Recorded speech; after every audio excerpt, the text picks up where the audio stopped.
மாண்புமிகு தமிழ்நாடு முதலமைச்சர் ஸ்டாலின் அவர்களின் ஆணைக்கிணங்க தமிழ்நாடு துணை முதலமைச்சர் உதயநிதி ஸ்டாலின் அவர்களின் வழிகாட்டுதலின்படி பெரம்பலூர் மாவட்டம் தீக்களத்தூர், ஏலம்பாவூர், செஞ்சேரி, லாடபுரம், எசனை ஆகிய ஊராட்சிகளில் மக்களுடன் முதல்வர் 3ஆம் கட்ட முகாமினை மாண்புமிகு தொழிலாளர் நலன்துறை அமைச்சர் சி.வே. கணேசன் அவர்கள் துவங்கி வைத்து பயனாளிகளுக்கு பல்வேறு நலத்திட்ட உதவிகளை வழங்கினார். உடன் மாவட்ட ஆட்சியர் கிரேஸ் பச்சாவ், பெரம்பலூர் சட்டமன்ற உறுப்பினர் மா. பிரபாகரன், மாவட்ட கழக செயலாளர் வி. ஜெகதீசன் மற்றும் பல்வேறு அரசு அதிகாரிகள், பயனாளிகள், கழக நிர்வாகிகள், திரளான பொதுமக்கள் என பலர் கலந்து கொண்டனர்.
யாருக்கு ஒரு லீவா இருக்கிறாங்க மனு கொடுத்தீங்கன்னா 30 நாள் அந்த பென்ஷன் கொடுத்துருவோம். அதே போல கணவன் இறந்துட்டார் வீட்டுக்காரர், அவங்களுக்கு நம்ம உதவி தொகை தரோம். அவங்களுக்கும் ஒரு உதவி தொகை தரோம். அவங்க மனு கொடுத்தீங்கன்னா 30 நாள்ல கொடுத்துருவோம்.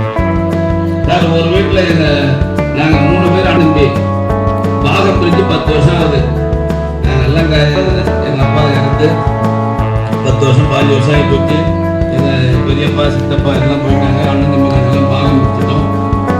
எங்களை இப்போ எல்லாம் பாகம் பிடிச்சாச்சு. ஆனால் பட்டா மட்டும் மாறலீங்க. எந்த பேங்க்ல போனாலும் லோன் தர மாட்டாங்க அப்படின்னு சொல்லுவாங்க நிறைய பேர். அது மாதிரி உங்களுக்கு மனு கொடுத்தீங்கன்னா 30 நாட்கள், அதிகபட்சம் 30 நாள், 10 நாளே பிரிச்சு எல்லாத்தையும் பட்டா எல்லாம் போட்டு கட் பண்ணி உங்களுக்கு கொடுத்துருவோம்.